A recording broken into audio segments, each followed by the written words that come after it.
Olá, gente! Graças a Deus, mais uma vez entramos para essa sala de leitura, sala aberta diariamente. E hoje é o dia de número 18 de 365 dias. E hoje é um dia onde requer mais da nossa atenção, porque nós vamos a uma visão panorâmica de um novo livro. Nós vamos iniciar hoje a leitura do livro de Levíticos. Talvez você diga assim: poxa, por que saímos dos Evangelhos, Novo Testamento e agora voltamos para Levíticos? Como eu falei para vocês ontem, é um plano de leitura anual de toda a Bíblia. Nós vamos ler toda a Bíblia, só que a gente vai ler e interpretar. Então, vai ficar melhor para nós a gente dar esse pulinho aqui no livro de Levíticos, onde nós vamos entender toda a legislação do povo do tempo de Moisés, para que quando a gente voltar para os evangelhos, você esteja mais familiarizado com o linguajar que é usado lá. Eu sempre aconselho que comece pelos evangelhos. Nós já lemos Marcos, que foi um breve resumo, uma forma que ele tinha de falar, bem sucinta. Lemos Mateus, onde ele esticou um pouco mais, trouxe mais conhecimento. Agora ainda falta Lucas, dos 3 evangelhos sinóticos. Depois ainda vamos para João. Então assim, vamos dar uma pausa nos evangelhos. Vamos aqui ler e entender um pouco mais das leis. Porque quando a gente voltar lá para o livro de Lucas e você ouvir falar certas coisas, você vai falar: poxa, verdade, é isso que dizia a lei. É por isso que Jesus está dizendo isso. É por isso que os fariseus estão falando aquilo. Você vai entender o quão pesado era obedecer às leis, não só instituídas por Moisés, mas por causa dos acréscimos dos religiosos da época. Moisés disse uma coisa, os religiosos interpretaram de outra forma, e aquilo ficou muito pesado para o povo. Você vai ver que Jesus cumpriu os ritos cerimoniais dados por Deus a Moisés. Você vai ver ele cumprindo quando a gente estiver lá em Lucas. E na sequência, nós vamos ler um livro onde a gente vê a aplicação dos evangelhos. Vamos por partes, vamos com calma. Confie nesse plano. Tenho certeza que ele vai te ajudar a ler e a interpretar a palavra de Deus. Tá bom? Vamos fazer uma oração, pedir ao Senhor discernimento, sabedoria, e a gente começa então com a visão panorâmica do livro de Levíticos, e na sequência vamos ler 2 capítulos, tá bom? Não esquece sempre, claro, de dar o seu like, clica aí no joinha. Se você está novo por aqui, se inscreva em nosso canal. Aconselho que você entre no grupo do WhatsApp, tá na descrição desse vídeo. Só você clicar e entrar, porque no grupo eu coloco um material de apoio. Um PDF com as anotações que eu faço, às vezes algumas imagens que ilustram aquilo que nós estamos falando. É por lá que você tem acesso à leitura diária. Às vezes, se você não está inscrito no canal, o YouTube não vai te notificar. Se você não está inscrito, não vai te notificar. E ainda que você esteja inscrito, como essa leitura ela acontece ao vivo, o YouTube só disponibiliza a gravação por volta de 12 horas para frente. Ele ainda vai, como que ele diz, a mensagem que aparece para mim, processar. Ele vai processar o vídeo através de um sistema de algoritmos. Ele vai ouvir, é tudo computadorizado, mas ele vai ouvir, ver se não teve linguagem própria, para depois disponibilizar. Quem está ao vivo, então está ao vivo, não tem como eles fazerem isso. Mas depois que fica gravado, primeiro eles vão processar e depois disponibilizar. Por isso, às vezes, você vai procurar no meu canal a leitura do dia e você não vai encontrar. Agora, quem está no grupo, através daquele link, consegue acompanhar a leitura em qualquer horário. Ao vivo, ou meia hora depois do ao vivo, 1 hora depois do ao vivo, porque você tem o link do ao vivo. Deu para entender? Ficou confuso? Acredito que vocês entenderam. Por isso é importante que vocês estejam no grupo do WhatsApp. Permaneçam no grupo. Tá bom? Pai, te louvo, te agradeço por mais uma manhã na tua presença, por mais uma oportunidade que para mim é um privilégio de estar reunido com este amigo, com essa amiga leitora da tua palavra. Abra o nosso entendimento. Fale conosco. Oramos em nome de Jesus. Amém. Bom, já deixa aberta aí, no livro de Levíticos, porque você vai fazer as suas anotações.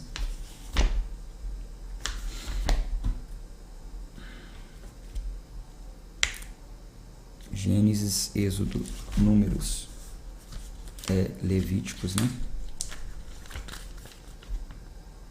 E Deuteronômio. Gênesis, Êxodo, Levítico. Aqui, ó, terceiro. Fique à vontade para fazer as suas anotações, tá? Se você quiser colocar aí, conforme eu for falando, quem é o autor do livro, algumas referências, você vai anotando na sua Bíblia. Ou no seu caderninho à parte, ou aguarde receber o material de apoio, o PDF que nós vamos disponibilizar para vocês no grupo do WhatsApp.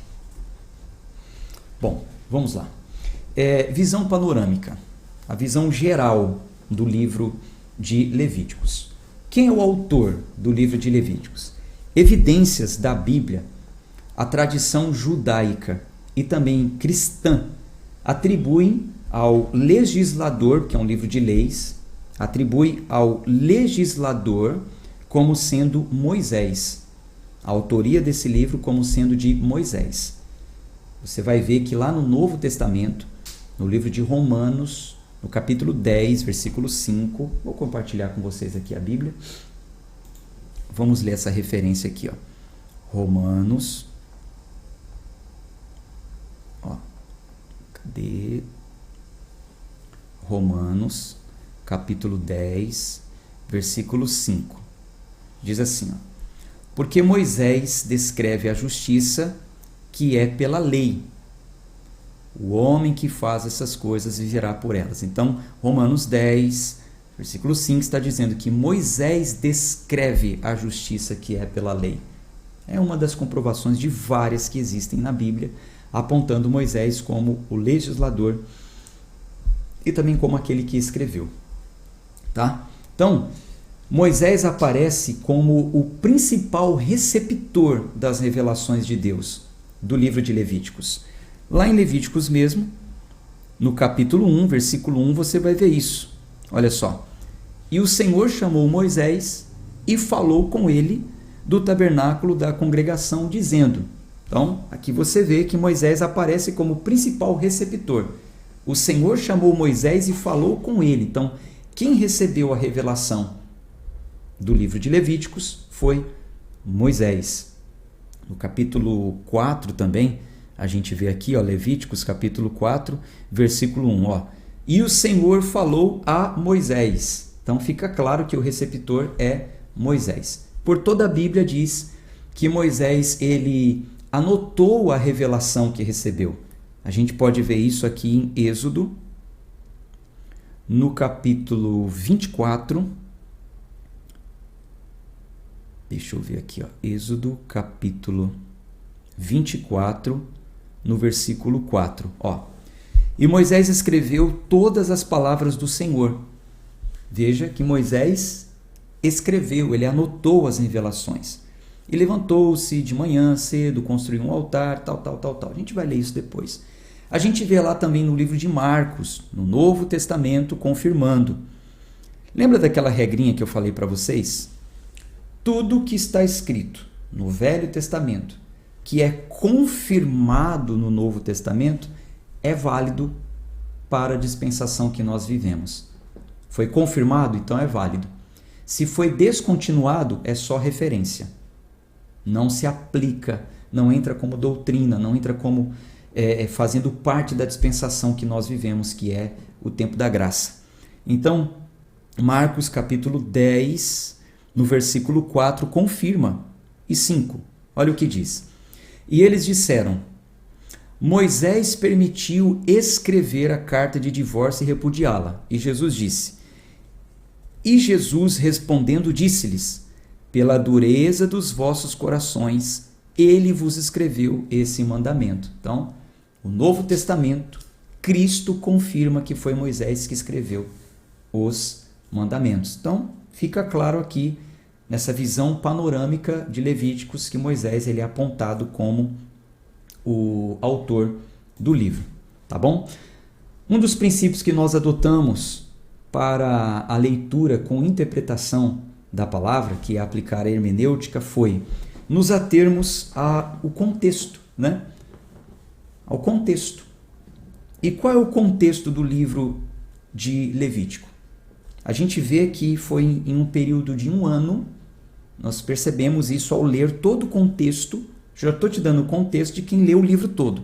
Você vai ler junto comigo e você vai perceber isso. Então, a gente percebe que foi escrito, foram coisas que aconteceram em um período de 1 ano após a chegada do povo ao Monte Sinai. Então, o povo sai da escravidão do Egito, mais ou menos ali no capítulo 19 do Êxodo, depois que eles saíram, foram até o Monte Sinai. Então, ali no pé do Monte Sinai, o povo faz um pacto, uma aliança com Deus. Moisés sobe ao monte e desce com os 10 mandamentos, que eram as leis. A partir daquelas leis, Deus orienta Moisés a construir um tabernáculo. Isso vai estar escrito em Êxodo 40, versículo 17. No material de apoio eu te dou essa referência. Então, Moisés recebe a instrução para construir um tabernáculo e recebe também todas as instruções que estão registradas no livro de Levítico. Por que do tabernáculo? Você vai entender, a gente vai conversando aqui, você vai perceber o porquê da construção do tabernáculo. Veja, Moisés mostrou uma importância muito especial àquela revelação que ele recebeu ali no Monte Sinai. Ele mostrou qual a importância que tem que se dar àquela revelação em todo o Pentateuco, nos 5 livros dele.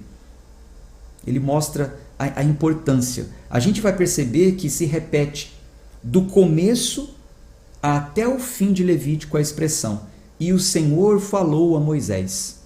Então, não deixa dúvida, né, que ele foi instruído a escrever aquele livro, e tudo que estava escrito ali era, de fato, muito importante para que o povo pudesse ser dirigido, né, por Deus, cuidado por Deus. Então, a gente percebe isso lendo todo o contexto.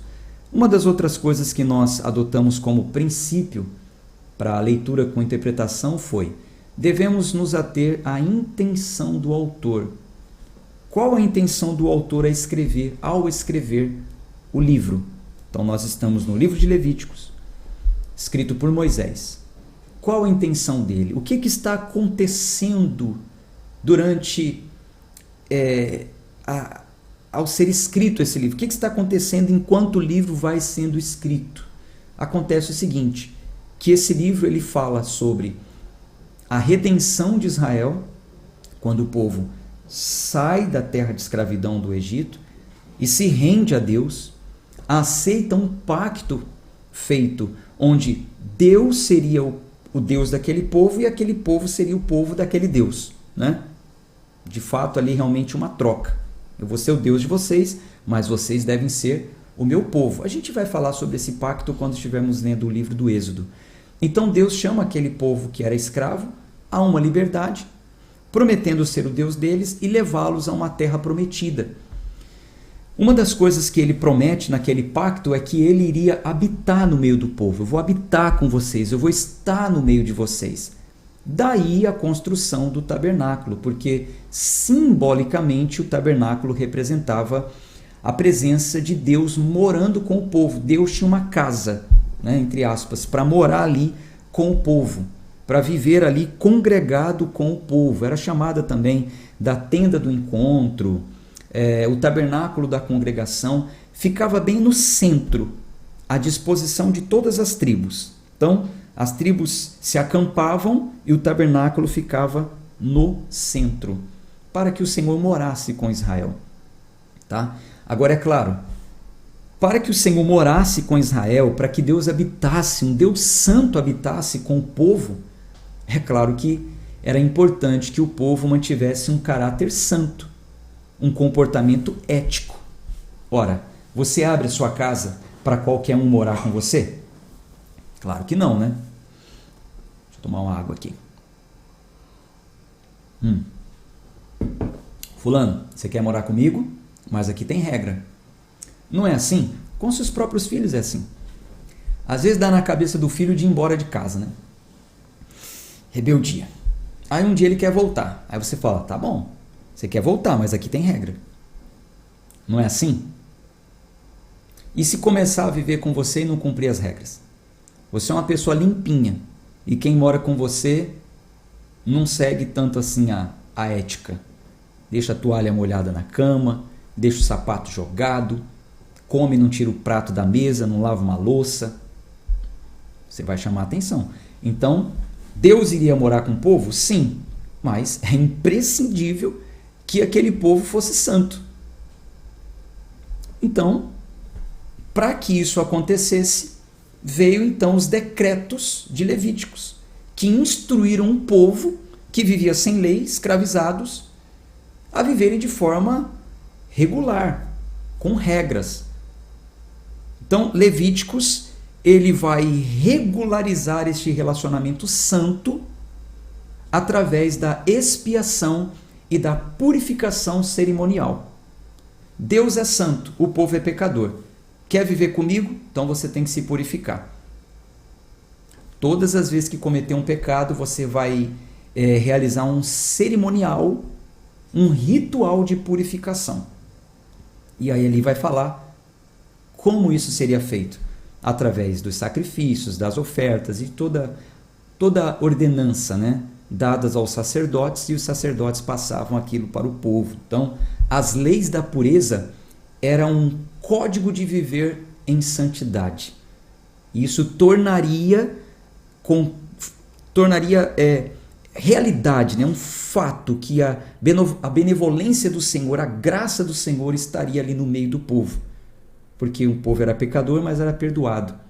O povo às vezes cometia algumas coisas erradas, impurezas, mas eram purificados por aqueles atos cerimoniais, aqueles ritos religiosos contidos em Levíticos.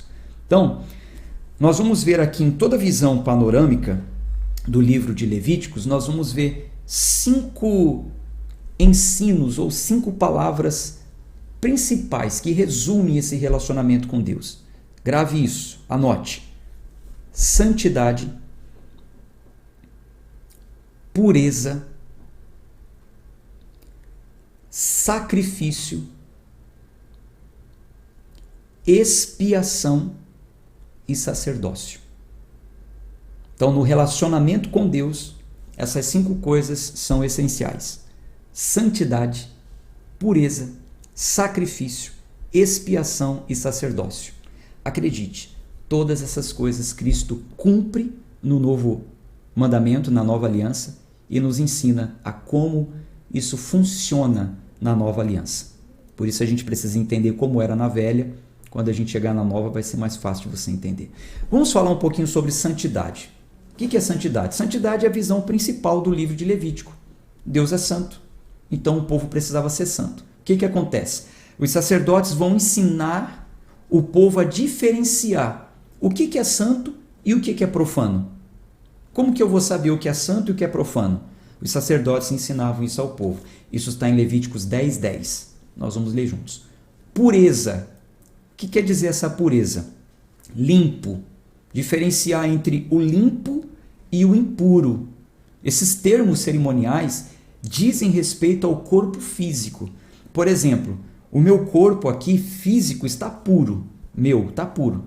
Mas se aparecer aqui uma mancha, uma ferida, uma mancha lustrosa, uma lepra, aí eu vou ser considerado impuro. Como que eu poderia fazer para me purificar? Qual é o ritual que poderia me tornar puro? Vai ser ensinado isso no livro de Levíticos. Aí você entende lá no Novo Testamento, quando um leproso se aproximava das pessoas, as pessoas o consideravam como impuro. Por quê? Tradicionalmente, isso foi dito no livro de Levítico. As leis, né? Toda a legislação que conduziu o povo judeu até a nova aliança. Então, qualquer coisa que afastasse o estado normal era impuro. Até de alimentos também. Certos alimentos, doenças de pele, fluxos corporais. E quando eu falo fluxos, é tanto fluxo feminino como fluxo masculino. Acredite. Não é só o fluxo feminino, não sabe, né? Qual é o fluxo feminino? Normalmente as mulheres têm aí um período, uma vez por mês. Também vai falar do fluxo masculino. Qual é o fluxo masculino? A gente vai ver, vai falar sobre isso. E como era considerado impuro naquela época. Como resolvia essa questão.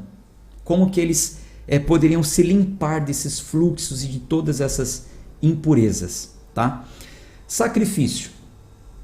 Os sacrifícios eram ofertas apresentadas ao Senhor.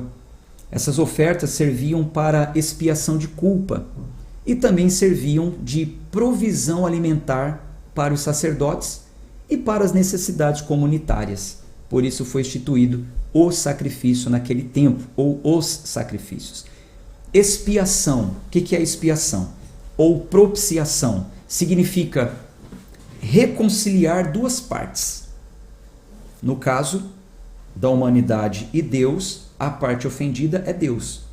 Então, para apaziguar o transgressor, Deus é tão amoroso, tão maravilhoso, que ele ensina como que eles poderiam se aproximar. Como que aconteceria essa propiciação, essa expiação de culpa para que pudesse reconciliar o homem e Deus. Na velha aliança era de uma forma, a partir de Cristo, na nova aliança, nós temos redenção, propiciação, expiação de culpa em Cristo. E é através dele que nós nos aproximamos do Deus Pai. Sacerdócio, que é uma das 5 coisas, né, que compunham aí na visão panorâmica do livro de Levíticos. Sacerdócio. Na velha aliança, o Senhor instituiu apenas Arão e seus filhos, a sua descendência, como sacerdotes. Os levitas, eles eram assistentes dos sacerdotes e ajudavam ali a manter todos os rituais, todos os cuidados do tabernáculo. Os sacerdotes é que também intermediavam entre o povo e Deus. Eles que apresentavam os sacrifícios, as ofertas pela culpa das pessoas e pela culpa deles também. A gente vai ver isso no livro de Levíticos. Então, fica claro que essas leis cerimoniais eram vigentes na velha aliança. Nós devemos estudá-las para que possamos entender o objetivo delas, identificar como e quando elas eram usadas e como e quando elas foram substituídas pelo sumo sacerdote que está acima de Moisés e Arão, que é Jesus Cristo.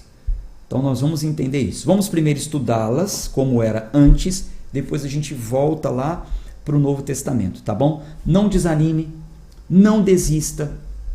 Faz parte do processo para você entender o contexto bíblico. E eu quero que você mais uma vez faça uma declaração pública e assuma um compromisso. Coloque aí nos comentários. Eu vou até o fim. Coloque aí. Eu vou colocar também. Escreva. Eu vou até o fim. Escreva aí, ó. Eu vou até o fim. Faça essa declaração aí. Diga para você mesmo, assuma esse compromisso. Nós tivemos, para a honra e glória do nosso Deus, eu estava vendo ontem, mais de 1000 pessoas. Glória a Deus. Mais de 1000 pessoas que iniciaram o plano. Iniciaram. E aí aquilo vem, né?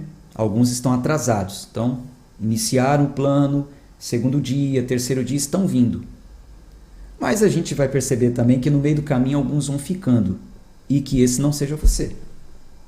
Vamos em frente, hein? Vamos até o fim. Eu te aconselho que você traga alguém para o plano, porque é um motivo ou outro. Traga um amigo, traga uma amiga, traga um colega de igreja, um irmão, uma irmã, para que vocês conversem. E aí, fulano, leu a Bíblia hoje? Como é que foi para você? Tem alguma dúvida? Vamos conversar sobre isso? Porque o dia que você não participar, o fulano vai falar, poxa, você não foi, não participou, um vai ajudar o outro. Tá certo?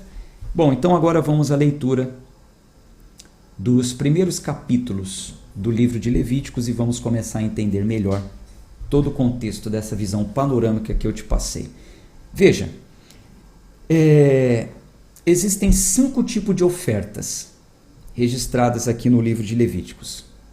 Ofertas queimadas, ofertas de alimento, ofertas pela paz, ofertas pelo pecado e ofertas pela culpa. Todas essas ofertas Cristo apresentou. Onde está escrito isso? Novo Testamento, eu tenho inclusive uma aula profunda falando sobre isso. Eu mostro uma a uma. Quando Cristo apresentou a oferta de cereal?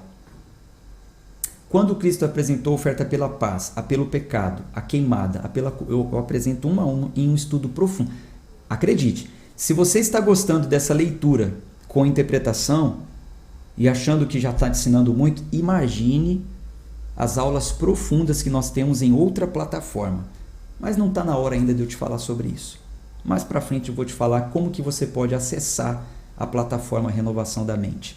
Estou preparando mais conteúdos, gravando mais aulas para colocar lá na plataforma. Quando você entrar, aí você pode ter certeza. O mergulho é muito profundo lá. Aí lá não tem papas na língua, lá a gente não tem receio de falar o que quiser, porque é um ambiente nosso, fechado. Tá bom? 5 tipos de ofertas: queimadas, alimento, pela paz, pelo pecado e pela culpa. As 3 primeiras eram ofertas voluntárias. Dá quem quer, faz quem quer. As 2 últimas eram obrigatórias. A primeira que nós vamos falar aqui é a oferta queimada. Ela tinha que ser totalmente queimada. Você vai ver que tem outras que não eram totalmente queimadas. Essa oferta voluntária, que era totalmente queimada, era uma oferta pelos pecados gerais. Pecados gerais. Talvez eu tenha cometido vários pecados, então a pessoa ia lá e apresentava uma oferta. Tinha ofertas também por pecado único, tinha ofertas também por pecados repetitivos. Gente, viver na época da lei não era fácil, não. Olha só Jesus para ter misericórdia da gente mesmo. Então vamos lá, capítulo 1, oferta queimada pelos pecados gerais. Levíticos, capítulo 1.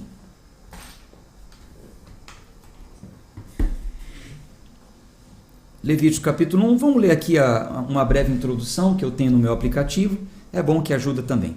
Ó, o nome do livro vem da Septuaginta, a tradução grega do Antigo Testamento. Lembra que eu falei para vocês que hoje nós temos uma Bíblia em português graças ao rei James, que passou do linguajar, do idioma original para o inglês até chegar até nós. Então, no original, em grego, o livro vem da Septuaginta, que é a tradução grega do Antigo Testamento. Septuaginta é a tradução grega. Então foi passado do grego para o inglês, chegar até nós. Aí a gente entende o nome como Levítico, relativo aos levitas. Esta terceira seção do Pentateuco trata principalmente dos deveres dos sacerdotes e do serviço do tabernáculo, mas também inclui outras leis. Levítico nos dá diretrizes para a adoração. A adoração aqui não é no sentido de levantar a mãozinha e cantar um louvor, não, tá? A adoração é no sentido do trabalhar para Deus, ofertar, oferecer, fazer. Adorar a Deus é isso. Adorar a Deus tem até uma canção da Fernanda Brum, né? Adorar a Deus é mais que erguer as mãos. Muito bonita essa canção da Fernanda Brum. Porque louvar a Deus é uma coisa, adorar a Deus é outra. Então aqui fala das diretrizes sobre a adoração, leis sobre a pureza cerimonial, leis morais e dias santos. Tá bom? Então vamos ao capítulo 1. E o Senhor chamou Moisés e falou com ele do tabernáculo da congregação, dizendo: fala aos filhos de Israel e dize-lhes: se algum de vós oferecer uma oferta ao Senhor, ofereceis as vossas ofertas de gado e de manada e de rebanho. Se a sua oferta for um sacrifício queimado do rebanho, que ele ofereça um macho sem defeito. Ele a oferecerá de sua própria vontade, voluntariamente, à porta do tabernáculo da congregação perante o Senhor. Então, voluntariamente, ele pega a sua oferta e leva até a porta do tabernáculo. Versículo 4. Ele colocará a sua mão sobre a cabeça da oferta queimada, para que esta seja aceita por ele, para fazer expiação por ele. E ele matará o novilho perante o Senhor, e os sacerdotes, filhos de Arão, trarão o sangue e aspergirão o sangue ao redor, sobre o altar que está à porta do tabernáculo da congregação. E ele esfolará a oferta queimada e a partirá nos seus pedaços. Então, o que está acontecendo aqui? Ele pegava o animal, levava até a porta do tabernáculo, ele tinha que colocar a mão na cabeça do animal, simbolicamente transferindo os seus pecados, a sua culpa para o animal. Ele mesmo iria degolar o animal. Imagine a cena, como era traumatizante, com a intenção de fazer com que aquele ofertante não cometesse mais pecados, porque um animalzinho estava morrendo por culpa dele. Mas era assim que tinha que ser feito. O sacerdote pegava, levava o animal, colocava no altar, pegava o sangue e aspergia no altar, entregando assim a vida no altar. Certo? Versículo 7. E os filhos de Arão, o sacerdote, colocarão fogo sobre o altar, e colocarão a lenha em ordem sobre o fogo. E os sacerdotes, os filhos de Arão, colocarão as partes, a cabeça e a gordura, em ordem sobre a lenha que está no fogo, que está sobre o altar. Mas a sua entranha e as suas pernas, você sabe, né? A entranha, né? Tudo aquilo que tem por dentro, né? O estômago, aquelas partes que tem por dentro. Então essas partes, né, serão lavadas na água. O sacerdote queimará tudo no altar para ser sacrifício queimado, uma oferta feita por fogo de cheiro suave. As entranhas, né, tem ali, enfim, fede, né, tem ali fezes e tal. Então lava tudo. Imagina o serviço dos levitas, hein? Hoje em dia você vê na igreja aí, eu sou levita do Senhor. Meu irmão, será que você é levita como diz a Bíblia? Ou é levita só para cantar? Não é fácil não, a vida do levita. Se você quisesse ser realmente um levita, né, que hoje em dia não tem mais, tá? Tudo bem, é um título que se dá aí, às vezes em algumas igrejas e tal. É só um título para organizar cargos, mas no sentido real não tem mais levita não. Teria que fazer essas coisas aqui muito mais. Eu sou levita do Senhor, eu canto e não ajuda nem a lavar o banheiro da igreja. Eu tenho nojo. Eu tenho nojo de colocar a mão no vaso. O levita colocava a mão nas entranhas e tinha que lavar para que a oferta tivesse um aroma suave ao Senhor. Vai, levita, apresente uma oferta de aroma suave ao Senhor. Não é só cantar não, é ter vida de santidade também. Versículo 10. E se sua oferta for de rebanhos, a saber de ovelhas ou de cabras, para sacrifício queimado, ele trará um macho sem defeito, e ele o matará ao lado do altar em direção ao norte perante o Senhor. E os sacerdotes, os filhos de Arão, aspergirão o seu sangue ao redor sobre o altar. E ele cortará os seus pedaços com a sua cabeça e a sua gordura, e os sacerdotes colocará em ordem sobre a lenha que está no fogo que está sobre o altar. Mas serão lavadas as entranhas e as pernas com água, e o sacerdote trará isto e o queimará sobre o altar.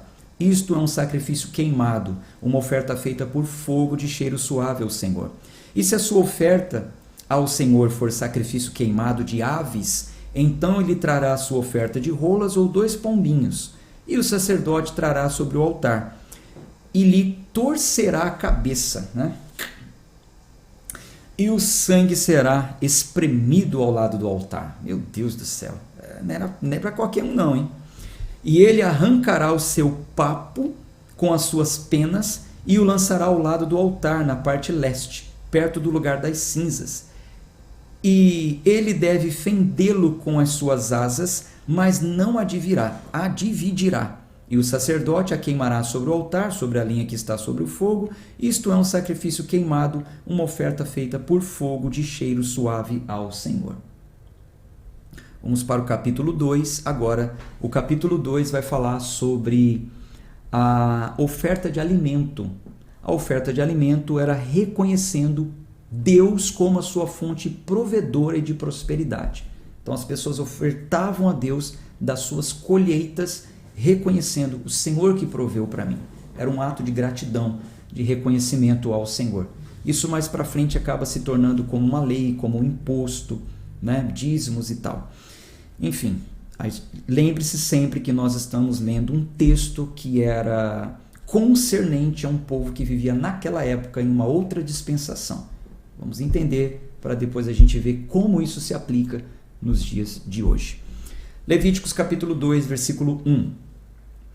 E quando alguém oferecer uma oferta de alimentos ao Senhor, sua oferta será de farinha fina, e ele derramará óleo sobre ela e colocará o seu incenso. E ele a trará aos filhos de Arão, os sacerdotes, um dos quais tomará dela um punhado de sua farinha e do seu óleo, com todo o seu incenso, e o sacerdote queimará este memorial sobre o altar, para ser uma oferta feita por fogo de cheiro suave ao Senhor. E o resto da oferta de alimento será de Arão e de seus filhos. É a coisa mais santa das ofertas do Senhor feitas por fogo. Então eles levavam a farinha, o azeite, o sacerdote pegava um punhado e queimava. E o restante? O que eles faziam? O restante serviria para alimentar o sacerdote e os seus filhos. Sustentava, né, os sacerdotes. Versículo 4. E se tu trouxeres uma oblação de uma oferta de alimentos, cozida no forno, será de bolos ázimos, de farinha fina, misturados com óleo ou coscorões, sem fermento, untadas com óleo. E se a tua oblação for uma oferta de alimentos cozido na panela, será da farinha fina, sem fermento, misturada com óleo. Tu a partirás em pedaços e sobre ela derramarás o óleo. Isto é uma oferta de alimentos. E se a tua oblação for uma oferta de alimentos cozido na frigideira, deverá ser feita da farinha fina com óleo. E tu trarás ao Senhor a oferta de alimento que se faz destas coisas, e quando for apresentada ao sacerdote, ele a trará ao altar. E o sacerdote tomará daquela oferta de alimentos o seu memorial e a queimará sobre o altar. Isto é uma oferta feita por fogo e de cheiro suave ao Senhor. E o que for deixado da oferta de alimentos será de Arão e de seus filhos. É a coisa mais santa das ofertas do Senhor, feita pelo fogo. Então, perceba aqui fica claro que os sacerdotes, os seus filhos, dependiam das ofertas para sobreviver. Até aí, a gente não vê nada de mal nisso. Foi o próprio Senhor que determinou. Então, dessa oferta de alimento, uma parte queima, a outra parte vocês se alimentam dela. Como que isso é substituído no Novo Testamento? Nós vamos ver isso quando nós vermos a igreja do tempo de Atos, do tempo dos apóstolos, as cartas doutrinárias que falavam sobre isso. Nós vemos o próprio Cristo falando: quando vocês forem, não leve provisionamentos, não leve ouro, não leve prata, não leve bolsa, porque digno é o trabalhador do seu salário, vocês vão ser alimentados. Então a gente vê que isso entra como ensino para os dias de hoje. Não há problema algum um pastor que é abnegado, que não é bivocacionado, que abriu mão do seu trabalho secular, trabalhar para o povo, em prol do povo, e o próprio povo trazer aquilo que sustente o sacerdote. O problema é quando há excessos, né? É quando passa disso. Vamos conversando mais, vamos lendo e conversando mais a esse respeito. Nenhuma oferta de alimento que trouxeres ao Senhor se fará com fermento, pois não queimareis fermento, e nem qualquer mel em qualquer oferta ao Senhor feita por fogo. Quanto à oblação das primícias, vós as oferecereis ao Senhor, mas elas não serão queimadas sobre o altar por cheiro suave. Então aqui está falando das primícias. O que eram as primícias? As primícias eram os primeiros frutos, a primeira colheita. Elas eram vistas como a melhor parte. Essas pertenciam a Deus. Isso acontecia uma vez a cada safra. Não tem nada a ver com dízimo mensal ou diário. Alguns pegam e querem colocar isso como lei para os dias de hoje, né? Dizendo que o dízimo tem que ser a primícia de tudo e tal. Não, primícia é uma coisa, dízimo é outra. Dízimo é o imposto. No Novo Testamento não entra esse imposto, mas entra de uma outra forma que vocês vão entender continuando na leitura comigo. A igreja do Senhor não está isenta de ter parte na missão, mas não mais como imposto. Enfim, a gente vai falar sobre isso. Vamos nos ater à leitura. O que eram primícias? A primeira colheita da safra. Então, olha, eu plantei aqui espigas. Nasceram muitas. Então, as primeiras que nasceram foram essas. Essa eu levo e não queimo. Essa eu ofereço como oferta ao Senhor e os sacerdotes vão se alimentar disso aqui. Mas vão nascer muito mais naquela mesma safra. Todas aquelas que nascerem é da pessoa. Então não é uma coisa diária. Não é uma coisa mensal. Se só tivesse uma safra uma vez por ano, então era uma vez por ano apenas que eles apresentavam aquela oferta. Então, tudo isso, gente, são leis civis e cerimoniais que conduziram o povo até a vinda de Cristo. Tá? Vai gravando isso, vai aprendendo isso, para que vocês possam interpretar da forma correta. Versículo 13. E toda oblação da tua oferta de alimentos temperarás com sal, e não deixarás faltar o sal do pacto do teu Deus na tua oferta de alimentos. Em toda a tua oferta oferecerás sal. E tu oferecerás oferta de alimentos das tuas primícias ao Senhor. Oferecerás a oferta de alimentos das tuas primícias, de espigas verdes de grãos tostados ao fogo, grão trilhado de espigas cheias, e tu derramarás óleo sobre... Quando falo oblação, desculpa, eu não te falei. Oblação mas mais para frente a gente vai ler, vai falar sobre isso. Oblação era uma oferta que tinha algum líquido derramado também. Azeite, em alguns casos, qualquer líquido derramado.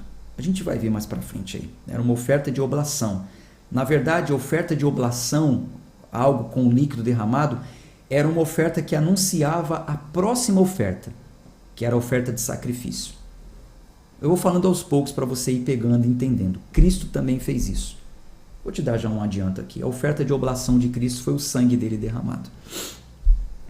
Mas, existe um estudo muito profundo que fala sobre isso. Versículo 15. E tu derramarás o óleo sobre ela e colocarás sobre ela incenso. Isso é uma oferta de alimentos. E o sacerdote queimará o memorial disso, parte do grão trilhado e parte do seu óleo, com todo o seu incenso. Isto é uma oferta feita por fogo ao Senhor. Então, uma parte era queimada como memorial. Por que como memorial? Porque ela anunciava o que estaria sendo feito. Então, parte por memorial, para lembrar de um sacrifício que seria feito. Cristo, como oblação, ele derrama o seu sangue e antes de derramar, antes de ir para a cruz, antes de ser o sacrifício, ele oferece a oblação. O que seria derramado? Ele pega o cálice e fala assim, este é o cálice da nova aliança. Fazer isso em memória de mim. Então, em memória, era uma oferta de memorial, porque ele seria morto. E anunciar isso até a minha vinda. Eu estou falando assim rápido, breve, estou falando para você que isso a gente precisa estudar, precisa se aprofundar para você saber ao certo, tá? Mas só para você ver como as coisas se encaixam, como tudo ia apontando para o sacrifício de Cristo, tá bom? Olha, eu procurei focar aqui na visão panorâmica, no início da leitura. Agora eu vou dar uma olhada nos comentários, se tiver alguma dúvida eu respondo vocês depois, mas eu já percebi que quando eu olho muito para os comentários a gente estica no horário, e como hoje requer mais atenção e mais tempo por ser o início de um livro, eu procurei focar aqui com vocês, mas eu vou dar atenção aos comentários, tá bom? Espero que você esteja gostando, espero que isso esteja lhe abençoando e assim a gente segue com o nosso plano, tá bom? Um abraço de fé e força e até amanhã, se Deus quiser. Tchau, tchau.